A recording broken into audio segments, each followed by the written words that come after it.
Hello students, welcome है आपका alpha mentors के ऑनलाइन क्लासेस में। कैसे आप सभी? आई थिंक सब मजे में होंगे, स्वस्थ होंगे। स्टार्ट करते हैं एक नए चैप्टर्स के साथ।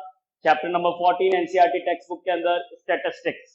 काफी इंटरेस्टिंग है और काफी इजी चैप्टर्स है। क्योंकि इजी होने का रीजन सिंपल सा इतना सही है कि कैलकुलेशंस पे ही अपने को वर्क करना है। बहुत कम अपने को लर्निंग का काम करना होता है इस चैप्टर्स में। जैसे बाकी चैप्टर्स में तो थ्योरम्स हो गई या काफी सारे फॉर्मूलाज होते हैं, अलग अलग डिफरेंट टाइप्स के क्वेश्चंस होते हैं। ऐसा कुछ नहीं है इस चैप्टर में। बहुत सेलेक्टेड टॉपिक है, बहुत सेलेक्टेड एक्सप्रेशंस है, फॉर्मूलाज है, उनको लर्न करना है, क्वेश्चंस की प्रैक्टिस करनी है। और प्रॉमिस है मेरा आपसे कि अगर एक एक मैथड का एक एक क्वेश्चन का भी आप प्रैक्टिस कर लेंगे ना, तो आपको सेकंड क्वेश्चन की प्रैक्टिस की वापस से जरूरत ही नहीं है। बात समझ में आ रही है? कंफर्म है कि अगर आप कंटिन्यूस सारे लेक्चर्स को अच्छे से देख लोगे, जो क्वेश्चंस मैं करवा रहा हूं अगर उनको भी कर लोगे ना, तो एग्जाम के लिए कंफर्म है कि आपका जितना स्कोरिंग का ये चैप्टर है उतना स्कोर आपकी कंफर्म हो जाएगा। स्टैटिस्टिक्स के साथ अगर शुरुआत करें तो क्लास 7 में, क्लास 8, क्लास 9, इन सारी क्लासेस में आपने स्टैटिक्स डेटा हैंडलिंग से रिलेटेड कुछ ना कुछ स्टडीज किया हुआ है। 9th क्लास में जब आप स्टैटिक्स को रीड करते हैं तो पहले उसमें ब्रीफली डिस्कशन करते हैं कि 9th क्लास के चैप्टर्स में स्टैटिस्टिक्स में आप लोगों ने क्या क्या पढ़ लिया था। तो अगर मैं शुरुआत करूं तो सबसे पहले आपने प्राइमरी और सेकेंडरी डेटा के पॉइंट ऑफ व्यू से सीखा था। उसके बाद में आपके उनके tabular representations with the help of tally marks आप ग्रुप फ्रीक्वेंसी डिस्ट्रीब्यूशन बनाते थे, उसके बारे में आपने क्वेश्चन सॉल्व किए थे। उसके बाद में आप ग्राफिकल रिप्रेजेंटेशन पे वर्क करते थे, जिसमें आपका linear graph that is frequency polygon, histogram, bar graph, इन सब के बारे में आपने स्टडी किया था। एंड फाइनली एक एक्सरसाइज आपका था जिसमें आप स्टडी करते थे क्या, स्टैटिक्स का कौन सा part, measures of central tendency. जी हाँ स्टूडेंट, आपने 9th क्लास के अंदर लास्ट एक्सरसाइज के अंदर मेजर्स ऑफ सेंट्रल टेंडेंसी, जिसके अंदर कौन कौन से टॉपिक इंक्लूडेड होते हैं, मीन, मोड, मीडियन। तो इस चैप्टर में शुरुआत यहीं से करना है, how to find the mean, how to find the mode and how to find the median. तो 9th क्लास में भी आपने तीनों को कैलकुलेट किया था और 10th क्लास में फिर अपने मीन, मोड, मीडियन को कैलकुलेट करना सीखेंगे। लेकिन 9th क्लास में और 10th क्लास में डिफरेंस, वेरिएशंस बहुत ज्यादा होगा, क्योंकि वहां पे क्वेश्चंस बहुत सिंपल लेवल के आते थे और यहाँ क्वेश्चंस का डिफिकल्टी लेवल बढ़ेगा। 11th में जाएंगे, 12th में जाएंगे, स्टैटिक्स में और डिफिकल्टी राइज होता रहेगा और नंबर ऑफ क्वेश्चंस, वेरिएशंस और एक्सप्रेशंस में काफी सारी कॉम्प्लिकेटेड कैलकुलेशंस में क्वेश्चंस आपके पूछे जाते हैं हायर क्लासेस के अंदर। तो बात करते हैं सबसे पहले स्टैटिक्स के अंदर मेजर्स ऑफ सेंट्रल टेंडेंसी का सबसे पहला टॉपिक मीन। और मीन को भी स्टार्ट करने से पहले मैं कुछ बेसिक्स और आपको बता दूं, जिसमें सबसे पहले मैं आपको ये क्लियर करना चाहता हूं कि कितने डिफरेंट टाइप से आप वैल्यूज को रिप्रेजेंट कर सकते हैं। मैं 5 मिनट के अंदर आपको ये सारा डिस्कशन कंप्लीट कर दूंगा कि कितने डिफरेंट टाइप से आप वैल्यूज को रिप्रेजेंट कर सकते हैं। देखिए, एक सिंपल सा एक सिंपल सा एक्सप्लेनेशन मैं आपको बताता हूं, जिसमें कंडीशन लेके चलते हैं क्या, कि आप क्लास में टोटल 10 स्टूडेंट्स हैं। मेरी बात बहुत ध्यान से सुनिएगा, जिसके बारे में मैं आपको एक्सप्लेन करने जा रहा हूं। आप क्लास में टोटल 10 स्टूडेंट्स हैं और 10 स्टूडेंट्स के बीच में 10 मार्क्स का एक क्लास टेस्ट कंडक्ट हुआ है। ओके, 10 स्टूडेंट्स आप लोग क्लास के अंदर है, एक ग्रुप के अंदर, और 10 स्टूडेंट्स का 10 मार्क्स का क्लास टेस्ट कंडक्ट किया गया। तो 10 स्टूडेंट्स का अगर 10 मार्क्स का क्लास टेस्ट कंडक्ट किया गया तो किसी न किसी के कोई ना कोई मार्क्स आएंगे। तो उन मार्क्स को आपको इंटीजर वैल्यू में कन्वर्ट करना है। पहली बात तो ये, इसमें कन्वर्ट करना है इंटीजर वैल्यू। जैसे किसी का अगर 1.5 मार्क्स है तो उसको आप 2 में कन्वर्ट करके चलेंगे, किसी का 2.25 है तो उसको आप 2 में कन्वर्ट करके चलेंगे। मतलब आपके पास में 10 स्टूडेंट्स के 10 मार्क्स के अंदर टोटल कितने वैल्यूज आएंगे, कितने ऑब्जर्वेशन आएंगे, 10 ऑब्जर्वेशन। डिफरेंट डिफरेंट स्टूडेंट्स के डिफरेंट डिफरेंट मार्क्स अगर आते हैं तो उन वैल्यूज को बोलते हैं ऑब्जर्वेशन, या उन वैल्यूज को बोलते हैं डेटा। क्लियर बेटा? या तो उसको बोलते हैं डेटा और या उसको बोलते हैं क्या, ऑब्जर्वेशन। तो ऑब्जर्वेशंस को एक्स आई करके रिप्रेजेंट करते हैं। देखिए, एक ही एक्सप्रेशंस के बहुत सारे अलग अलग मीनिंग होते हैं। तो जनरल अगर बात करें डेटा या ऑब्जर्वेशंस की, तो उसको एक्स बेस में आई। इसका मतलब क्या होता है कि अगर 10 स्टूडेंट्स के 10 मार्क्स अगर है तो फर्स्ट स्टूडेंट्स के मार्क्स को x1 से रिप्रेजेंट कर दिया, सेकंड स्टूडेंट के मार्क्स को x2 से रिप्रेजेंट कर दिया, और ऐसे करते करते लास्ट 10 नंबर स्टूडेंट के मार्क्स को x10 वैल्यू से रिप्रेजेंट कर दिया। मतलब फर्स्ट स्टूडेंट के मार्क्स को x1 वैल्यू से, सेकंड स्टूडेंट के मार्क्स को x2 वैल्यू से, ऐसे करके लास्ट 10 नंबर स्टूडेंट के मार्क्स को x10 वैल्यू से आपने रिप्रेजेंट कर दिया। तो ये तो हो गया एक इस तरीके से ऑब्जर्वेशंस को रिप्रेजेंट करने का तरीका, जिसमें सिर्फ 10 वैल्यूज को आपने कॉमा लगा के सेपरेट करके लिख दिया, तो इसको बोलते हैं अनग्रुप्ड फ्रीक्वेंसी डिस्ट्रीब्यूशन। याद रखिएगा वर्ड क्या बोल रहा हूं मैं, ये ऑब्जर्वेशन जो क्लास 9 में भी आपने लिखे थे, इनको बोलते हैं ungrouped frequency distribution. Ungrouped frequency मतलब कोई ग्रुपिंग नहीं है, कोई भी किसी तरीके का ग्रुप नहीं है, इंडिविजुअल वैल्यूज है, और इंडिविजुअल वैल्यूज के आगे आपने जो भी कैलकुलेशन मीन मोड मीडियन आपने प्रीवियस क्लासेस में फाइंड आउट किया था, वो आप सब जानते हैं अच्छे से कि किस तरीके से करें। ठीक है, कंडीशन बढ़ाते हैं। 10 स्टूडेंट्स की जगह अब 50 स्टूडेंट्स हैं, 10 स्टूडेंट्स की जगह 50 स्टूडेंट्स है, लेकिन एग्जाम अभी भी 10 मार्क्स का ही है। 10 स्टूडेंट्स की जगह नंबर ऑफ स्टूडेंट्स तो अब इंक्रीज हो गए, 50 हो गए, लेकिन क्लास टेस्ट अभी भी कितने मार्क्स का है, 10 मार्क्स का ही क्लास टेस्ट है। तो अब ऑब्जर्वेशंस को किस तरीके से आप रिप्रेजेंट करेंगे, तो देखिए डेफिनेटली नंबर ऑफ स्टूडेंट्स की अगर वैल्यू मोर है, तो जो रिपीट होने वाला मार्क्स है वो भी उतना ही ज्यादा फ्रीक्वेंसी में रिपीट होगा। सिंपल सी बात है, क्लास में इंटेलिजेंट बच्चे बहुत होते हैं तो बहुत से बच्चे 10 आउट ऑफ 10 स्कोर करेंगे, वीकर भी बहुत होते हैं जो बहुत से बच्चे 0 या 1 या 2 स्कोर करते हैं, कुछ एवरेज बच्चे होते हैं वो 4 5 6 7 8 इस तरीके के मार्क्स स्कोर करते हैं। मतलब उस कंडीशंस के अंदर वैल्यूज में आपको ऑब्जर्वेशंस के साथ साथ क्या रिप्रेजेंट करना होता है, फ्रीक्वेंसी। जी हाँ स्टूडेंट्स, ऑब्जर्वेशंस के साथ साथ जो कॉलम बनता है वो किसका कॉलम बनता है, फ्रीक्वेंसी का कॉलम बनता है। किसका कॉलम बनता है बताइए, फ्रीक्वेंसी। क्या मतलब होता है फ्रीक्वेंसी टर्म का, फ्रीक्वेंसी का मीनिंग होता है अगर कोई observation more than one time repeat हो रहा है तो उस ऑब्जर्वेशंस को रिपीट नहीं करके उसको तो वन टाइम लिखते हैं, लेकिन वो जितनी बार रिपीट हो रहा है उतने टाइम उसकी फ्रीक्वेंसी की वैल्यू काउंट हो जाती है। सपोज दैट अगर 50 स्टूडेंट्स में से 5 स्टूडेंट्स के 10 मार्क्स है, तो जहां ऑब्जर्वेशन में 10 होगा वहां नंबर ऑफ स्टूडेंट्स की फ्रीक्वेंसी वैल्यू में क्या आ जाएगा, 5 आ जाएगा। सपोज दैट ऑब्जर्वेशन में 0 मार्क्स की अगर बात करें, 3 स्टूडेंट्स के अगर 0 मार्क्स है तो 0 मार्क्स के कॉरेस्पॉन्डेंस फ्रीक्वेंसी में 3 आ जाएगा। सपोज दैट 1 मार्क्स स्कोर करने वाले स्टूडेंट्स 2 है तो 1 के कॉरेस्पॉन्डेंस 2 आ जाएगा। तो ये सेकंड टाइप का रिप्रेजेंटेशन है जिसको बोलते हैं डिस्क्रीट ग्रुप फ्रीक्वेंसी डिस्ट्रीब्यूशन। क्या वर्ड यूज किया मैंने बताइए, डिस्क्रीट ग्रुप फ्रीक्वेंसी डिस्ट्रीब्यूशन, जिसमें ऑब्जर्वेशंस के साथ साथ फ्रीक्वेंसी के कॉलम को भी इंक्लूड किया जाता है। उसका रीजन सिंपल सा है, नंबर ऑफ स्टूडेंट्स काफी ज्यादा है तो 50 स्टूडेंट्स के मार्क्स को मैं कॉमा करके अगर 50 टाइम्स लिखता हूं तो प्रॉब्लम भी बहुत ज्यादा होगा समझने में और लिखने में, और मैं उसकी वैल्यूज को अगर कुछ कंक्लूड करना चाहता हूं, उस पर कुछ समराइजेशन करना चाहता हूं, उस पर कुछ कंक्लूजन बताना चाहता हूं तो वो मेरे लिए बहुत डिफिकल्ट हो जाएगा। इसलिए इस कंडीशंस के अंदर ऑब्जर्वेशंस के साथ साथ एक कॉलम और बना देते हैं जिसको बोलते हैं फ्रीक्वेंसी कॉलम। और ये आपने 9th क्लास में इस तरीके के डिस्ट्रीब्यूशंस को आपने रिप्रेजेंट किया था, जिसमें आपके पास 50 वैल्यूज होती है तो आपने इस तरीके से वैल्यूज को तो सिंगल सिंगल वैल्यूज में लिख दिया, 0 मार्क्स, 1 मार्क्स, 2 मार्क्स, 3 मार्क्स, ऐसे करके 10 मार्क्स, और एक फ्रीक्वेंसी कॉलम बना दिया जिसका मतलब होता है नंबर ऑफ स्टूडेंट, क्योंकि मार्क्स किसके आ रहे हैं, स्टूडेंट्स के आ रहे हैं, तो डेफिनेटली जो फ्रीक्वेंसी कॉलम है वो इनडायरेक्टली किसके बारे में बता रहा है, नंबर ऑफ स्टूडेंट्स के बारे में बता रहे हैं। गेट इट क्लियर, किसके बारे में बता रहे हैं, जी हाँ, नंबर ऑफ स्टूडेंट। आइए कंडीशन को थोड़ा सा चेंज करते हैं। ये हो गए इस तरीके से 10 स्टूडेंट्स थे, फिर आप 50 स्टूडेंट्स थे। अब कंडीशन में चेंजेस कुछ इस तरीके से कर रहा हूं मैं कि नंबर ऑफ स्टूडेंट्स तो अभी भी आप 50 है या 50 से ज्यादा भी हो सकते हैं, उसमें कोई प्रॉब्लम नहीं है, 50 हो जाओ, 100 हो जाओ, 200 हो जाओ, कोई प्रॉब्लम नहीं है। लेकिन इस बार जो टेस्ट है वो आपका 100 मार्क्स का है। मतलब एनुअल एग्जाम में आ चुके हो आप लोग, एनुअल एग्जाम के बारे में बात करते हैं। जब आपके एनुअल एग्जाम की डेट शीट आती है तो उसमें आपके पेपर कितने मार्क्स का होता है, 100 मार्क्स का होता है। अब आपको तो क्या होती है, अपनी इंडिविजुअल मार्कशीट मिलती है, तो आपके मार्क्स के कॉलम में आपके हर सब्जेक्ट के आगे उसके कॉरेस्पॉन्डेंस मार्क्स आ जाते हैं। लेकिन अगर किसी स्टूडेंट को एक टास्क दिया जाए, जैसे सपोज मैं आपको एक टास्क देता हूं क्या, कि आपकी क्लास में टोटल 50 स्टूडेंट्स हैं और आपका जो एनुअल एग्जाम हुआ 100 मार्क्स का मैथ टेस्ट के बारे में बात करते हैं, ताकि प्रैक्टिकली आप इस चीज को समझ पाएं कि आपके पास में वैल्यूज कैसे ऑब्जर्वेशन में आएगी।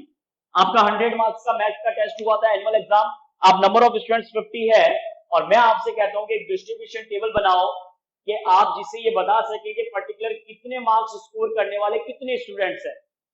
तो एक अगर बात करें कि 0 टोटल स्टूडेंट्स 50 है और नंबर ऑफ मार्क्स 100 है, तो 100 मार्क्स कि कैलकुलेशन के अंदर डिफरेंट डिफरेंट स्टूडेंट्स के डिफरेंट डिफरेंट मार्क्स आएंगे। बहुत एक ही मार्क्स रिपीट होना बहुत कम चांसेस होता है। अब ये थोड़ी है कि 50 में से कोई 5 बच्चे 100 में से 100 ले आएंगे। आपको पता है कि फ्रीक्वेंसी हाईएस्ट टू हाईएस्ट क्या होता है, 100 मार्क्स स्कोर करने वाले स्टूडेंट्स मुश्किल से 1 या 2 होते हैं, और 0 1 2 3 10 12 तक बहुत कम आते हैं। एवरेज जो मार्क्स आते हैं किसी के 50 अबाव, किसी के 60 बिलो, इस तरीके से बनते हैं। तो अगर आप इस तरीके से ऑब्जर्वेशंस लिख के उसके साथ फ्रीक्वेंसी लिखना चाहें तो ये कभी भी पॉसिबल नहीं है, बहुत मुश्किल काम हो जाएगा, बहुत डिफिकल्ट हो जाएगा आपके लिए समझना और समझाना कि किस तरीके से वैल्यूज को रिप्रेजेंट करें। तो ऐसे कंडीशंस में आप लोगों को ग्रुप बनाना पड़ता है। जी हाँ स्टूडेंट्स, ऐसे कंडीशन में आप लोगों को क्या बनाना होता है, ग्रुप बनाना होता है। अब इस ग्रुप का मतलब क्या है, सिंपल सी बात है कि मेरे पास में अगर 100 मार्क्स तक के डिस्ट्रीब्यूशन है तो मैं क्या कर सकता हूं, अपनी चॉइस से या तो स्टूडेंट्स को 10-10 के इंटरवल में, मतलब 10-10 के मार्क्स के ग्रुप बना देता हूं, या मेरी चॉइस के हिसाब से 20-20 के मार्क्स के ग्रुप बना देता हूं, या मेरे चॉइस के हिसाब से 20-25 मार्क्स के ग्रुप को बना सकता हूं। जैसे कि एग्जांपल की बात करता हूं कि मैंने एक ग्रुप कंसीडर किया 0 to 20 मार्क्स के स्टूडेंट्स, 20 to 40 मार्क्स के स्टूडेंट्स, 40 to 60 मार्क्स के स्टूडेंट्स, उसके बाद में 60 to 80 मार्क्स के स्टूडेंट्स और 80 to 100 मार्क्स के स्टूडेंट। आई थिंक आपको सबको समझ में आया होगा कि ग्रुप का मतलब क्या हुआ, कि जब ऑब्जर्वेशंस की वैल्यूज बहुत ज्यादा है, 100 मार्क्स की वैल्यूज को आपको ऑब्जर्व करना है, तो ऐसे कंडीशंस में आप किस टेबुलर कंडीशन से डेटा को रिप्रेजेंट करते हैं, ग्रुप फ्रीक्वेंसी डिस्ट्रीब्यूशन। इसको बोलते हैं डिस्क्रीट। डिस्क्रीट क्यों बोलते हैं, क्योंकि इसमें ग्रुप नहीं होता है, ये सिर्फ ऑब्जर्वेशंस होते हैं। इसमें ऑब्जर्वेशंस डिस्क्रीट के साथ फ्रीक्वेंसी होता है, और इसमें ग्रुप वैल्यूज के साथ में फ्रीक्वेंसी का कॉलम बनता है। तो ये ग्रुप बन गया, और इस ग्रुप के बाद में नेक्स्ट आपका बन जाएगा कॉलम किसका, फ्रीक्वेंसी का। तो फ्रीक्वेंसी में किसी कॉलम में 10 आ जाएगा, किसी में 12 आ जाएगा, किसी में 15 आ जाएगा। तो जिस रेंज में जितने स्टूडेंट्स है उसके कॉरेस्पॉन्डेंस वैल्यूज को काउंट कर लेते हैं।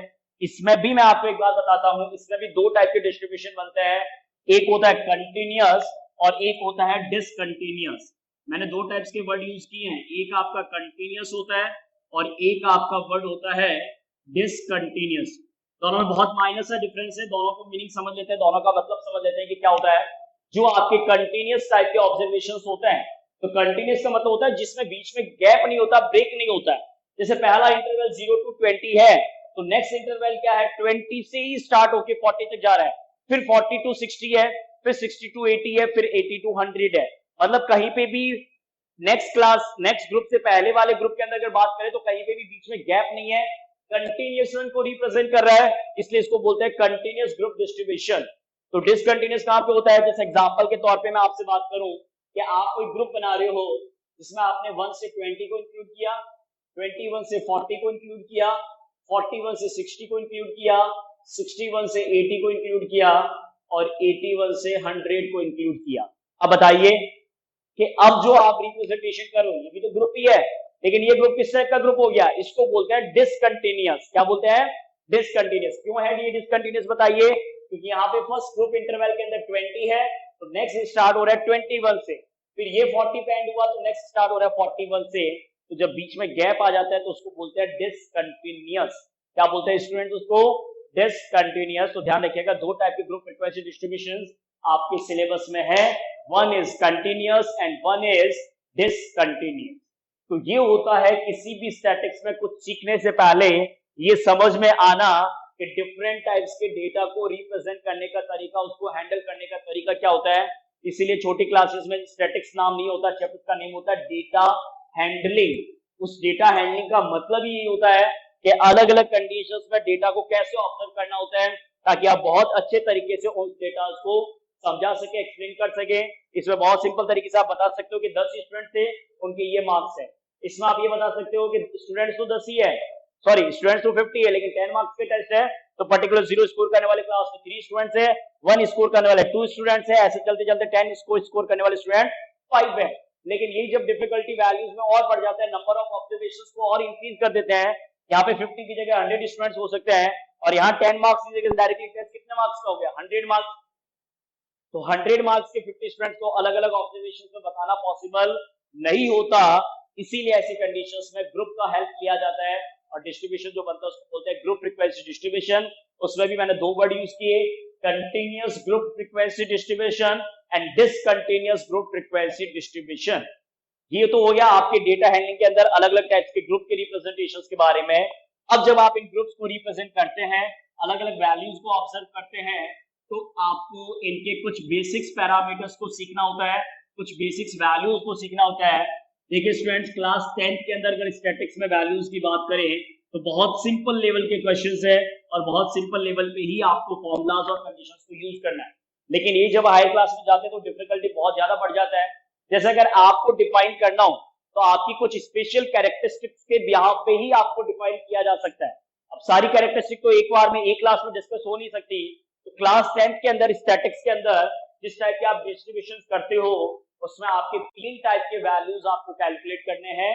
जी हाँ, मैं बात कर रहा हूं आपके अपने मीन, मोड एंड मीडियन। समझ में आ रहा है?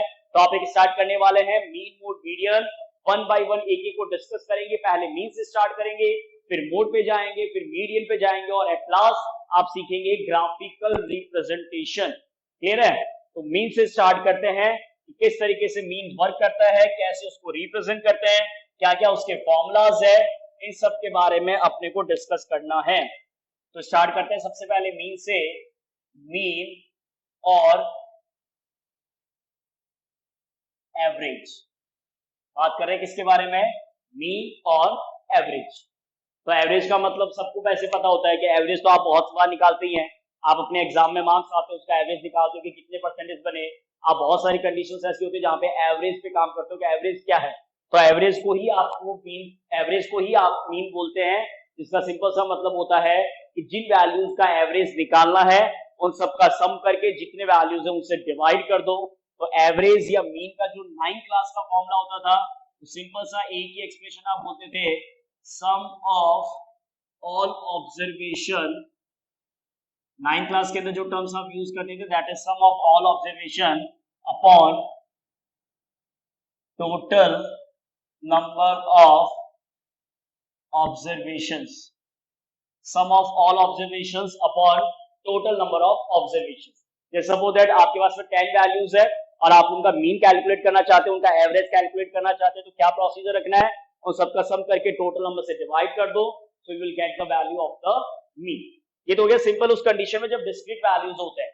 लेकिन जब ऑब्जर्वेशंस के साथ फ्रीक्वेंसी का टर्म होता है, xi और xi के साथ जब fi का कॉलम होता है, अब इस i का मतलब क्लियर कर लेना, i का मतलब ऑब्जर्वेशंस पे है।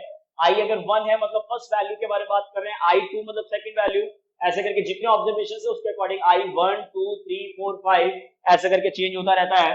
तो जब ऑब्जर्वेशंस के साथ फ्रीक्वेंसी का टर्म होता है तब जो आपका मीन है, एक तो बात ये कि मीन को आपको x बार से एक्सप्रेस करना होता है। मीन किससे रिप्रेजेंट होता है? x बार से। तो x और f का जब कॉलम होता है तो ऐसे क्वेश्चंस में मीन निकालने के लिए पहले आपको fi xi के प्रोडक्ट का कॉलम निकालना होता है। जब ऑब्जर्वेशंस के साथ फ्रीक्वेंसी का कॉलम गिवन होता है तो आपको उन दोनों के कॉलम का कॉरेस्पॉन्डेंस मल्टीप्लाई करके एक नया कॉलम बनाना है। कौन सा कॉलम? fx, जिसमें fi xi करके आप रिप्रेजेंट करते हैं। तो उस कंडीशन में मीन x बार का फॉर्मूला होता है क्या? जो आपके पास में fi xi का कॉलम है उसका सम कर देते हैं, जहां पे i का वैल्यू 1 से लेकर n तक, 1 से लेकर n तक का मतलब जितने ऑब्जर्वेशन है उसके अकॉर्डिंग i वैल्यू 1 2 3 4 5 चेंज हो जाएगा। तो i 1 से लेकर n तक sigma fi xi upon sigma fi। तो यहाँ पे भी i का मतलब वही है 1 से लेकर n तक। सिग्मा fi का मतलब क्या हुआ कि आप जो लिखते हो ना, number of observations upon total number of, sum of all observation upon total number. तो टोटल नंबर कैसे पता चलो? ये जैसे मैंने आपसे कहा था कि 50 स्टूडेंट्स है तो फ्रीक्वेंसी तो सब कॉलम में अलग अलग होगा, लेकिन उस फ्रीक्वेंसी के कॉलम का जब सम करोगे तभी तो क्या आएगा? 50 आएगा ना। तो वहां पे वो टोटल ऑब्जर्वेशन सिग्मा fi का वैल्यू कितना हो जाएगा? 50 फुट हो जाएगा। कितना फुट हो जाएगा? 50। और f और x को मल्टीप्लाई कर देते हैं। x आपका ऑब्जर्वेशन है, फ्रीक्वेंसी कॉरेस्पॉन्डेंस वैल्यू है, fi xi का मल्टीप्लाई करके, और आप ये कैलकुलेशन आप परफॉर्म करते थे क्लास 9th के अंदर। 9th क्लास में आपको इन दोनों कंडीशंस में मीन कैलकुलेट करना सिखाया जा चुका है। आप इजी तरीके से इस वैल्यूज पे क्वेश्चंस परफॉर्म कर सकते हैं। लेकिन बात करते हैं कि 10th क्लास में जो मीन फाइंड आउट करना है वो किसके लिए है और किस तरीके से है। तो 10th क्लास के अंदर जो मीन या एवरेज कैलकुलेट करते हैं that is for group, that is calculated for grouped frequency distribution।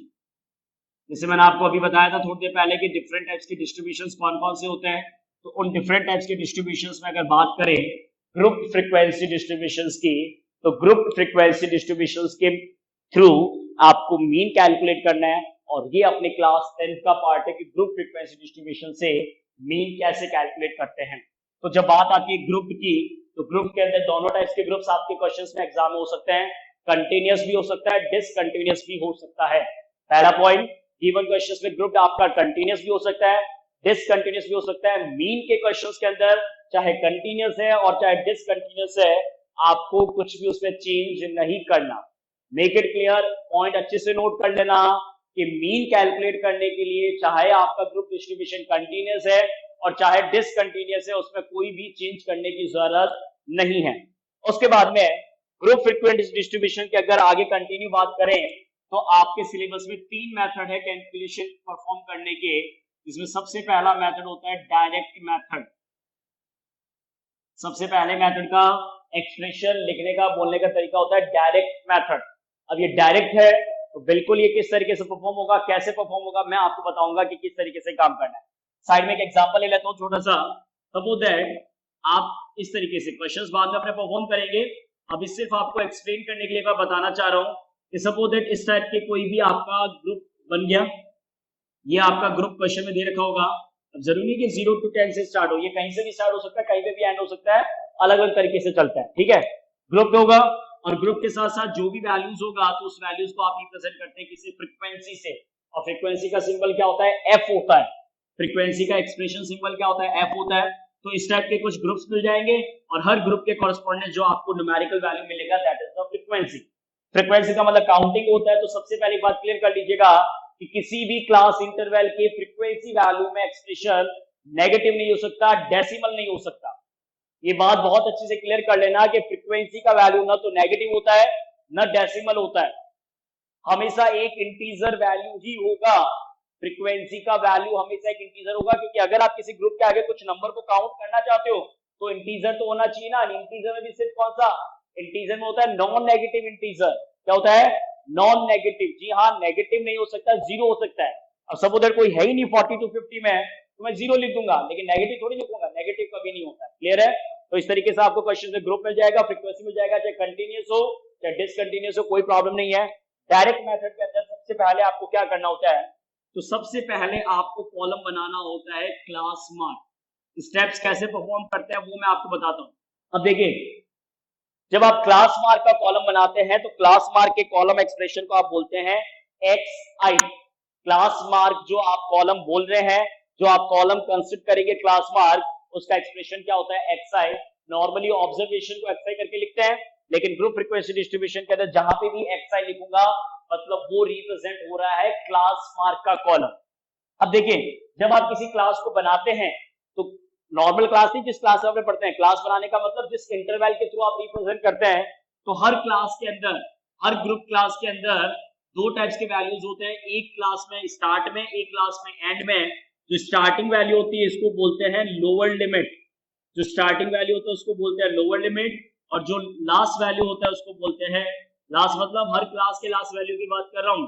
Her class interval में जो बाद में वैल्यू होता है उसको बोलते हैं अपर लिमिट, और जो पहले वैल्यू होता है उसको बोलते हैं लोअर लिमिट। 0 to 10 का लोअर लिमिट 0 है, अपर लिमिट 10 है। 10 to 20 में लोअर लिमिट 10 है, अपर लिमिट 20 है। ऐसे करके हर इंटरवल के अंदर, हर क्लास के अंदर आप लोअर लिमिट और अपर लिमिट से रिप्रेजेंट कर सकते हैं, तभी वो आपकी क्लास बनती है। तो क्लास मार्क जो एक्सआई का कैलकुलेशन होता है that is lower limit L, lower limit plus upper limit, lower limit plus upper limit upon 2। जब आप इस तरीके से कैलकुलेशन परफॉर्म करते हो, lower limit plus upper limit divided by 2, तो lower limit plus upper limit upon 2 जो होता है वो आपके क्लास मार्क को रिप्रेजेंट करता है। तो आपको मीन में डायरेक्ट मेथड के लिए सबसे पहले स्टेप में आपको क्लास मार्क का कॉलम कंसीडर करना होता है। तो देखिएगा, मेरी बात ध्यान से सुनिएगा। ग्रुप आपको दे रखा होगा, फ्रीक्वेंसी आपको दे रखा होगा, तो सबसे पहले आप कॉलम बनाएंगे एक्स। आई तो मैं इसलिए लिख रहा हूँ ताकि आई की वैल्यू से आप समझ पाए। वैसे आई का कोई लिखो नहीं लिखो कोई वैसे मीनिंग स्टैंडर्ड कुछ भी नहीं, आप सिर्फ एक्स लिख दो तो भी चलेगा। तो क्लास बार कैसे कॉलम बनेगा, हर क्लास इंटरवल के लोअर लिमिट अपर लिमिट को प्लस करके 2 से डिवाइड कर दो तो वो उसका क्लास मार्क बन जाएगा। तो सिंपल सी बात करता हूँ, 0 to 10 है तो लोअर लिमिट 0 है, अपर लिमिट 10 है, तो 0 और 10 को प्लस किया, 0 प्लस 10 10 हुआ, 10/2 5 हो गया, 10 to 20 है तो 10 प्लस 20 किया 30 हो गया, 30/2 किया 15 हो गया।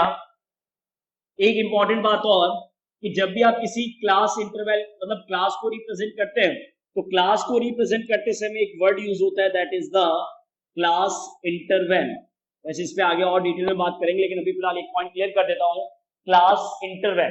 तो क्लास इंटरवल कहीं पे भी जब भी कोई आप क्लास रिप्रेजेंट करते हो तो उस क्लास इंटरवल का मतलब ये होता है कि उसमें किस वैल्यू से लेकर किस वैल्यू तक को काउंट करते हैं उसको बोलते हैं क्लास इंटरवल। तो देखिए इसमें भी दो टाइप की कैलकुलेशन होती है, अगर कंटिन्यूअस होता है, अगर डिस्ट्रीब्यूशन कंटिन्यूअस है तब तो क्लास इंटरवल डायरेक्ट निकल जाता है upper limit minus lower limit से। क्लास इंटरवल निकल जाता है किससे, upper limit minus lower limit. Upper limit और लोअर लिमिट का जो डिफरेंस होता है वो क्लास इंटरवल होता है, लेकिन वो कंटिन्यूअस के लिए होता है। और यही अगर डिसकंटिन्यूअस हो तो क्या करते हैं कि अपर लिमिट और लोअर लिमिट का डिफरेंस करके फिर जो कॉन्जिक्यूटिव क्लासेस की डिफरेंस होते हैं, जैसे यहाँ पे अगर 10 है और यहाँ 11 है तो 1 का गैप है तो 1 प्लस कर दो।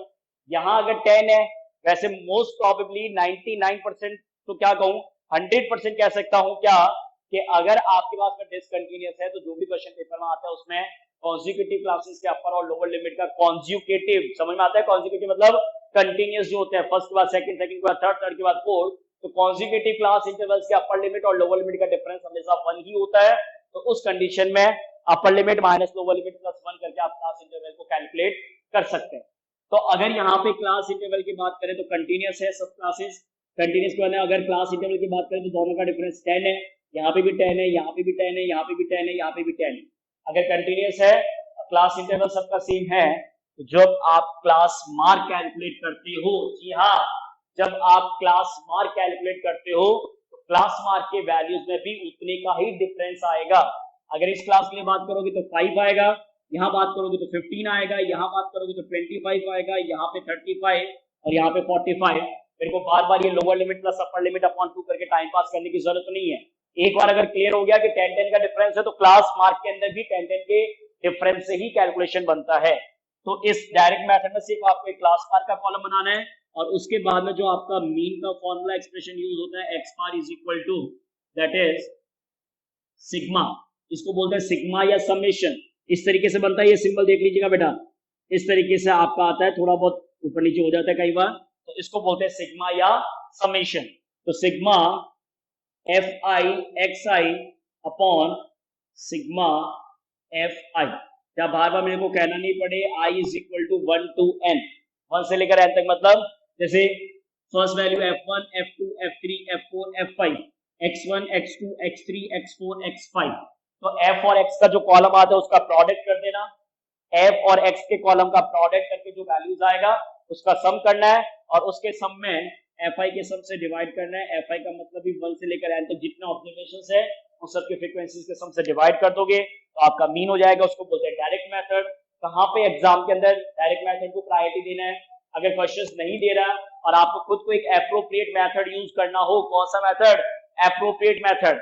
तो क्या होता है डायरेक्ट मेथड के लिए क्या कंडीशंस होती है जिसमें डायरेक्ट मेथड एप्रोप्रिएट होता है, तो जब क्लास इंटरवल्स काफी स्मॉल हो, जैसे 0 to 10 0 to 20 इस तरीके से क्लास इंटरवल्स काफी स्मॉल हो, फ्रीक्वेंसी वैल्यू भी काफी स्मॉल हो, और मतलब सिंपल 1 डिजिट या 2 डिजिट का छोटा छोटा नंबर कोई 12 14 16 17, जिससे कि क्या हो कि f और x का जब आप प्रोडक्ट करते हो तो f और x के प्रोडक्ट में ज्यादा डिफिकल्टी नहीं आना चाहिए, ध्यान रखिएगा, क्योंकि अगर क्लास इंटरवल स्मॉल रहेगा तो x का कॉलम भी स्मॉल वैल्यूज नहीं आएगा, फ्रीक्वेंसी भी स्मॉल वैल्यूज होगी, तो प्रोडक्ट करने में डिफिकल्टी नहीं होगा। तो जहां पे फ्रीक्वेंसी और क्लास इंटरवल वैल्यूज स्मॉल है वहां पे आपको प्रायोरिटी देना है किसको, डायरेक्ट मेथड को। इज इट क्लियर, समझ में आ गया सबको?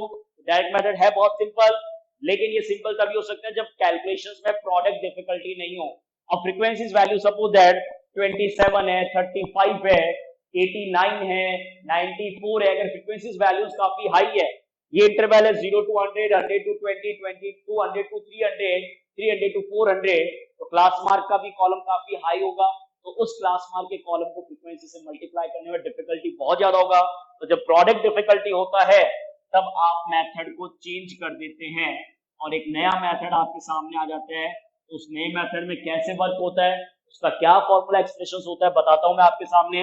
तो मीन के लिए जो सेकंड मेथड सिलेबस में इंट्रोड्यूस है, that is assume mean method. जी हाँ स्टूडेंट्स, नेक्स्ट मेथड जिसके बारे में बात कर रहा हूं वो आपका है अज्यूम मीन मेथड, और एक इसका स्पेशल नेम और कई बार क्वेश्चन में यूज होता है, that is shortcut method. Assume mean method और also names introduced as shortcut method. कैसे वर्क करता है क्वेश्चंस के अंदर बताता हूं मैं आपको। ये तो अपना एक डिफरेंट पॉइंट था क्लास इंटरवल का, तो आपको पता ही है इस तरीके से कैलकुलेशन मैंने आपको बता दिया। तो शॉर्टकट मेथड के अंदर भी मीन के लिए इंटरवल कंटिन्यूस हो डिसकंटिन्यूस हो कोई चीज नहीं करना, फ्रीक्वेंसी आपको दे रखा होगा। तो सबसे पहले आपको इसी एक्सप्रेशन को कैलकुलेट करना है, मतलब ग्रुप और फ्रीक्वेंसी के बाद सबसे पहला जो कॉलम बनेगा वो अभी भी यही होगा, कौन सा, x, that is class mark. Class mark के कॉलम के बाद में आपको एक नया कॉलम बनाना होता है, that is D I and also represent as deviations. D I को आप डेविएशन करके रिप्रेजेंट करते हो, जिसका expression D I is equal to x I minus A. Explain कर रहा हूं मैं आपको, बिल्कुल क्लियर करूंगा कि किस वर्ड का मीनिंग क्या होता है। डेविएशन का एक कॉलम बनता है, डेविएशन को आप डी आई, आई का मतलब वही 1 2 3 4 इस तरीके से, तो डी बोलते हैं बेसिकली डेविएशन को, और D is equal to x I minus A. X I मतलब D1 निकाल रहे हो तो x1 ऑब्जर्वेशन काम आएगा, x1 class mark value, D2 के लिए x2 वाला वैल्यू, D3 के लिए x3 वाला वैल्यू, D4 के लिए x4 वाला वैल्यू, लेकिन उस सब में से ए ही माइनस होगा। और ए क्या होता है, a is equal to assume mean, A आपका एज्यूम मीन होता है फ्रॉम कॉलम ऑफ xi। जी हाँ, स्टूडेंट्स को काफी कंफ्यूजन होता है कि ए जो एज्यूम मीन होता है वो आखिर है कहां से, किस तरीके से है। तो जो ए आपका है वो एज्यूम मीन होता है, और वो एज्यूम मीन वैल्यू कहां से लिया जाता है, कहां से एज्यूम किया जाता है, फ्रॉम कॉलम ऑफ xi। जी हाँ स्टूडेंट्स, जो आपके xi का कॉलम है, जो आपके xi का कॉलम है, उस xi के कॉलम में से, जो आपके xi का कॉलम है, उस xi के कॉलम में से किसी भी एक पर्टिकुलर वैल्यू को आपको लेट करना होता है एज अ एज्यूम मीन, तो वो ही आपके एक्सप्रेशन में ए लिखा जाता है। तो आपके सपोज दैट अगर ये 5 क्लास इंटरवल है तो 5 क्लास मार्क होंगे, 5 15 25 35 45। तो इन 5 क्लास मार्क के वैल्यूज में से किसी भी पर्टिकुलर एक वैल्यू को आपको as a assume mean let करना है, और उसी एज्यूम मीन वैल्यू में से, उसी एज्यूम मीन वैल्यू में से हर एक क्लास मार्क वैल्यू में से उस एज्यूम मीन को सबट्रैक्ट करना है, और सबट्रैक्ट करने पे जो वैल्यू आएगा वो आपका डी आई होगा। तो यहाँ पे कॉलम में frequency F I, class mark X I, उसके बाद में डेविएशन डी आई। समझ में आ गया क्या? तो डी कैलकुलेशन कैसे बनेगा समझ में आया? देखिए अगर थ्योरेटिकल समझ गए तो क्वेश्चन में कोई डिफिकल्टी नहीं है, सिर्फ प्लस माइनस करना है। तो डी का कॉलम कैसे बनेगा, xi के कॉलम में से किसी एक वैल्यू को एज्यूम मीन लेट कर लेंगे, और xi के सारे वैल्यूज को उस एज्यूम में से सबट्रैक्शन करेंगे कंटीन्यूअस, और सबट्रैक्शंस करके हर एक क्लास मार्क वैल्यू के लिए एक डेविएशन वैल्यू आ जाएगा, जिससे कि आपका कॉलम बन जाएगा डी आई करके। और उसके बाद में जो मीन का आपका फॉर्मूला होता है, mean is equal to A plus sigma summation that is i1 to n, और यहाँ प्रोडक्ट होता है F I D I upon sigma F I. बार बार अगर लिखना भूल भी जाओ तो ध्यान रखिएगा, i is equal to 1 to n।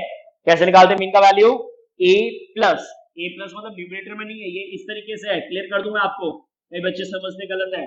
a plus फिर न्यूमरेटर के, कई बच्चे क्या कहते हैं पूरे के अंदर डिवाइड लगाते हैं, एज्यूम मीन सेपरेट है, a के अंदर क्या प्लस करना है, सिग्मा एफ आई डी आई, मतलब फ्रीक्वेंसी और डेविएशन, फ्रीक्वेंसी और डेविएशन के कॉलम का प्रोडक्ट करना है, फ्रीक्वेंसी और डेविएशन के कॉलम का प्रोडक्ट करना है, और दोनों के कॉलम का प्रोडक्ट करके, फ्रीक्वेंसी और डेविएशन दोनों के कॉलम का प्रोडक्ट करके जो वैल्यूज आएगा उसका सम करके उसमें फ्रीक्वेंसी के सम से आपको डिवाइड करना है, और उस वैल्यू के अंदर एज्यूम मीन को ऐड करना है। So finally you will get the mean of the given group frequency distribution. तो बात आती है कि कहां पे एज्यूम मीन मेथड को या शॉर्टकट मेथड को एप्रोप्रिएट माना जाता है। तो डायरेक्ट मेथड की लिमिटेशंस क्या बताई थी कि जहां पे फ्रीक्वेंसीज वैल्यूज हाई है और क्लास इंटरवल वैल्यूज हाई है वहां पे प्रोडक्ट में डिफिकल्टी आता है। तो वहां पे अगर प्रोडक्ट में डिफिकल्टी है तो उस डिफिकल्टी को रिमूव करने का तरीका क्या है कि वहां पे आप कौन से मेथड के साथ काम कीजिए, एज्यूम मीन मेथड के साथ आप वर्क कीजिएगा। डेफिनेटली आपकी कैलकुलेशंस काफी सिंपलेस्ट फॉर्म में सॉल्व होगी और जल्दी से जल्दी आपका आंसर अटेम्प्ट होगा। और हाँ, ये कंफर्म है कि चाहे आप कैलकुलेशन डायरेक्ट मेथड से कीजिएगा और चाहे कैलकुलेशन आप एज्यूम मीन मेथड से कीजिएगा या जो थर्ड मेथड बता रहा हूं उससे कैलकुलेट कीजिएगा, in each case you will get the same answer for the mean. ऐसा नहीं है कि मेथड चेंज कर दोगे तो मीन चेंज हो जाएगा। जब ऑब्जर्वेशन सेम है, फ्रीक्वेंसी सेम है, तो आपके मेथड के बदलने से मीन थोड़ी बदलेगा।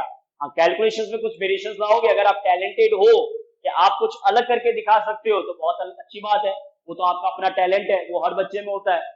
खिलाना कुछ और होता है, लेके कुछ और आता है, तो वो टैलेंट अगर है तब तो आपको कोई मना ही नहीं कर सकता और आप कभी पीछे हट ही नहीं सकते उस कंडीशंस में। लेकिन मेथड ये कहता है कि तीनों में से किसी भी मेथड को प्रेफर कीजिएगा, in each conditions you will get the same answer for the calculation of the mean.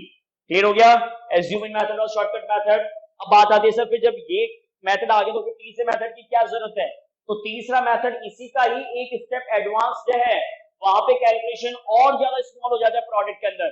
तो जब कैलकुलेशन प्रोडक्ट अभी आप एफ और डी के कॉलम का प्रोडक्ट करते हैं, सपोज दैट अभी फ्रीक्वेंसी वैल्यूज भी थोड़ी सी और आई है और डी जो xi माइनस ए करने पे जो वैल्यूज आता है वो भी थोड़ा सा कंपैरेटिवली हाई है, तो उसको और स्मॉल वैल्यूज में कैसे रिड्यूस करते हैं, तो उसके लिए मैं आपसे बात कर रहा हूं थर्ड मेथड पे।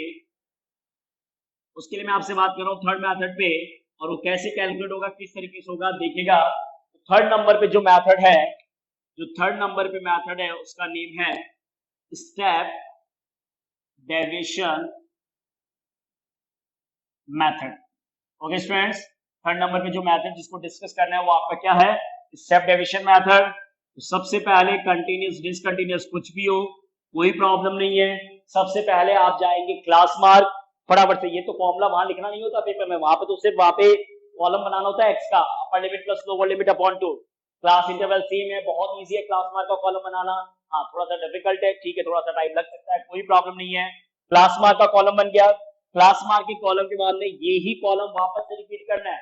तो सर क्या वही काम वापस से है? नहीं, अब चेंज होगा। तो डी का कॉलम वैसे ही बनेगा, xi माइनस ए आपको एज्यूम मीन लेट करना है। डी के कॉलम के बाद में एक नया कॉलम कैलकुलेट करना है, दैट इज कॉल्ड ui, और इस ui को ही बोलते हैं स्टेप डेविएशन। जो ui करके एक्सप्रेशन आता है उसी को बोलते हैं स्टेप डेविएशन। और ui कैलकुलेट कैसे होता है, मेरी बात ध्यान से सुनिएगा। ui is equal to D upon H.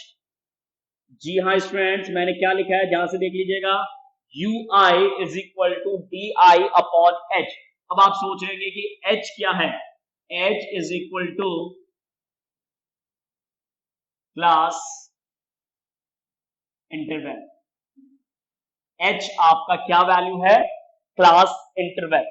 Sir ये क्या होता है, ये तो आपने बताया ही ना, क्यों नहीं बताया, class interval, class interval values बताया नहीं बताया कि क्या होता है। ये देखिए इधर क्लास इंटरवल क्या बताया था, class interval upper limit minus lower limit.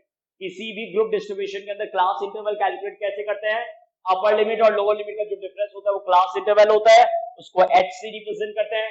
Discontinuous है तो अपर लिमिट और लोअर लिमिट का डिफरेंस करके +1 करते हैं तो वो आपका डिसकंटिन्यूअस के लिए क्लास इंटरवल कैलकुलेट हो जाता है। लेकिन एक स्टूडेंट का क्वेश्चन ये आता है कि सर क्या ऐसा जरूरी है कि जो भी ग्रुप दे रखा होगा उसमें क्लास इंटरवल हमेशा सेम रहेगा। बिल्कुल सही है उसका क्वेश्चन, ठीक है कि सर अभी तो जो आपने लिखा है उसमें सब में 10-10 का डिफरेंस है, कंटिन्यूअस है, इसलिए अगर 1 to 10, 11 to 20, 20 to 30, 31 to 40 और 41 to 50 है, डिसकंटिन्यूअस है, लेकिन फिर भी upper limit minus lower limit plus करने पे 10 ही आता है। लेकिन अगर कोई डिस्ट्रीब्यूशन ऐसा आ जाए जिसमें 0 to 20, 20 to 50, 50 to 80, 80 to 120, 120 to 200, तो अगर इस टाइप का डिस्ट्रीब्यूशन है तो ऐसे डिस्ट्रीब्यूशन में तो फिर क्लास इंटरवल डिफरेंट हुआ या सेम हुआ बताओ। तो ऐसे डिस्ट्रीब्यूशन जब क्लास इंटरवल डिफरेंट होता है, ध्यान से सुनिएगा, जब क्लास इंटरवल डिफरेंट है तो वहां चॉइस सिर्फ और सिर्फ आपका है कि आप अपनी चॉइस से h की वैल्यू को कुछ भी लेट करके कैलकुलेशन कर सकते हैं। और कंपैरेटिवली जो मेरा सजेशन है वो यही है, या तो 10 लेट कीजिएगा या 20 लेट कीजिएगा, क्योंकि इसके अलावा अगर कुछ भी लेट करेंगे तो डिवीजन में बहुत प्रॉब्लम आएगा। तो आपको h का वैल्यू आइदर 10 लेट करना है, आइदर 20 लेट करना है। और अगर इंटरवल सेम है तो फिर आपको अपने हिसाब से नहीं करना, 0 to 50, 50 to 100, 100 to 150, 150 to 200, तो h 50 हो गया। 0 to 100, 100 to 200, 200 to 300, तो h आपका 100 हो गया। तो जिस तरीके की वैल्यूज है उसके हिसाब से h लेना है। हाँ, अगर क्लास इंटरवल सेम नहीं है तो चॉइस आपका है, वहां पे आप h की वैल्यू को कुछ भी ऐड कर सकते हैं। तो इसका मतलब ये हो गया कि थर्ड मेथड स्टेप डेविएशन के अंदर पहले ग्रुप फ्रीक्वेंसी डिस्ट्रीब्यूशन, फिर उसके बाद में फ्रीक्वेंसी दे रखा होगा, फिर आप क्लास मार्क का कॉलम बनाएंगे, क्लास मार्क के कॉलम से डेविएशन डी का कॉलम बनेगा, और डी के कॉलम के बाद में एक और कॉलम बनाना होगा, that is the UI and called as step deviation. तो यूआई का कॉलम बनने के बाद में अब जब आप मीन कैलकुलेट करेंगे, यूआई का कॉलम बनने के बाद में अब जब आप मीन कैलकुलेट करेंगे तो फॉर्मूला देखेगा X bar is equal to A plus sigma I is equal to 1 to n F I U I, इसके डिवाइड में है sigma I is equal to 1 to n F I multiply by H. जी हाँ student, step deviation method के अंदर assuming method के साथ extra क्या आ जाएगा, a plus sigma F I U I upon sigma F I multiply H. और h आपका वो ही वैल्यू होगा जिस क्लास इंटरवल वैल्यू से आप di से डिवाइड कर रहे हैं। जिस क्लास इंटरवल वैल्यू से आप हर एक di के वैल्यू को h से डिवाइड करने पे जो ui का कॉलम बनेगा, उसी h वैल्यू को क्वेश्चन में यहाँ पे आपको यूज करना है। और ध्यान रखिएगा di का जो वैल्यूज है उसके हर एक वैल्यू में उस क्लास इंटरवल वैल्यू से आपको डिवाइड करना है। तो अब बताओ वैल्यूज और स्मॉल होगा या नहीं होगा। तो समझ में आया तीनों मेथड की क्या डिफरेंस है और क्या प्रायोरिटी है। फ्रीक्वेंसीज वैल्यूज और क्लास मार्क वैल्यू स्मॉल है तो आप हमेशा डायरेक्ट मेथड के साथ जाइए, उससे कंपैरेटिवली हाई है तो आप शॉर्टकट मेथड और एज्यूमिंग मेथड जिसको बोलते हैं उसके साथ जाइएगा। और अगर और ज्यादा हाई है तो उस कंडीशन में आपको स्टेप डेविएशन मेथड को परफॉर्म करना है। कॉलम एक एक्स्ट्रा बनेगा लेकिन प्रोडक्ट, क्योंकि अब जब आप fi को ui से मल्टीप्लाई करेंगे तो 100% ui के कॉलम में आपको सिंगल डिजिट नंबर ही मिलेगा, 1 2 3 -1 -2 -3। वो डिपेंड करता है कि आप किसको एज्यूम मीन लेट करते हो। इन 5 वैल्यूज में जिसको a लेट करोगे उसकी कॉरेस्पॉन्डेंस di का वैल्यू बनेगा और उसकी कॉरेस्पॉन्डेंस ui का वैल्यू बनेगा। तो ये आपकी 3 मेथड्स है जो डिफरेंट क्वेश्चंस में डिफरेंट तरीके से वर्क करते हैं। To calculate the mean by the direct method, by the assume mean method and by the step deviation method. तो अच्छे से इन तीनों मेथड को प्रिपरेशन करके आइएगा नेक्स्ट क्लास के लिए। नेक्स्ट क्लास में मैं आपसे बात करूंगा क्वेश्चंस, तीनों मेथड के लिए क्वेश्चंस एक ही मेथड से सॉल्व करके आपको बताऊंगा, ताकि आपको ये कंफर्म हो जाए कि हाँ किसी भी मेथड को प्रायोरिटी दे, आंसर्स तीनों में सेम आता है। लेकिन एग्जाम के अंदर प्रायोरिटी के हिसाब से काम करता है। क्वेश्चन कई बार लिखता है पेपर में यूज एप्रोप्रिएट मेथड, तो वो टाइम पास करने के लिए नहीं लिख रहा है। अगर क्वेश्चन लिख रहा है यूज एप्रोप्रिएट मेथड तो डेफिनेटली वहां पे आपको ऑब्जर्वेशंस और फ्रीक्वेंसी वैल्यूज को ध्यान में रखते हुए एप्रोप्रिएट मेथड तीनों में से एक को यूज करना है। और उसके अलावा मिसिंग फ्रीक्वेंसी पे भी क्वेश्चंस आते हैं। एक क्वेश्चन आता है एग्जाम में मीन दे रखा होता है और आपको मीन दे रखा होता है और फ्रीक्वेंसी वैल्यूज को फाइंड आउट करना होता है। अब उसमें भी डिपेंड करता है कि वन मिसिंग फ्रीक्वेंसी है या 2 मिसिंग फ्रीक्वेंसी है। तो इस टाइप के क्वेश्चंस अपने नेक्स्ट क्लास में डिस्कस करते हैं। तब तक अपना ख्याल रखिएगा, take care, thank you students.